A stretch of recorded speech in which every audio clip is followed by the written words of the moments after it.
ذخیرہ اندوزی کیا ہوتی ہے اور اس کا کتنا بڑا گناہ ہے؟ یاد رکھنا، جو چیز بھی انسان کی ضرورت ہے یا انسان اور جانوروں کی غذا ہے، آپ اس کو اتنا ذخیرہ کر لیتے ہیں کہ مارکیٹ میں وہ چیز مہنگی ہو جاتی ہے یا بالکل ناپید ہو جاتی ہے، اس کا وجود ہی نہیں ملتا، یا اتنی مہنگی ہو جاتی ہے کہ عام لوگوں کو نقصان ہوتا ہے، چاہے جائے کہ وہ آٹا ہو،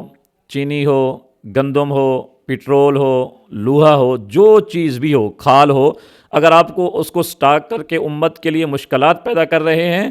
تو آپ ملعون ہیں۔ نبی پاک صلی اللہ علیہ وآلہ وسلم نے فرمایا، جو آدمی ذخیرہ اندوزی کرتا ہے وہ لعنتی ہے، وہ ملعون ہے۔ سیدنا عمر فاروق رضی اللہ تعالیٰ عنہ نے فرمایا تھا، جو آدمی مسلمانوں پر تنگی کرے گا، مسلمانوں کی پر غلہ روک لے گا، مسلمانوں کی اجناس کو روک کر ان کو تکلیف میں مبتلا کرے گا، تو یاد رکھنا ایسے شخص پر اللہ کوڑھ کی بیماری مسلط کرے گا، اور اللہ ایسے شخص کو افلاس میں مبتلا کرے گا کہ یہ فقیر بن کر مرے گا۔ اس لیے اس گناہ سے توبہ کریں۔ ہاں، اگر کوئی ایسی چیز ہے، مثلا کوئی گندم ہے یا کوئی چیز بھی اس کی ہے، اس کو سٹاک کر کے رکھ لیتا ہے کہ بعد میں اس کو بیچوں گا، وہ چیز مارکیٹ میں مل بھی رہی ہے اور عام مل رہی ہے، اس کے سٹاک کرنے سے کسی کو نقصان نہیں پہنچتا، تو اس کو ممنوع ذخیرہ اندوزی نہیں کہیں گے۔ لیکن جس چیز کے سٹاک کرنے سے امت کو تکلیف ہو، وہ ملعون ذخیرہ اندوزی ہے، کبیرہ گناہ ہے، آپ کے حرام رزق کا سبب ہے، اس لیے اس سے پرہیز کیجیے۔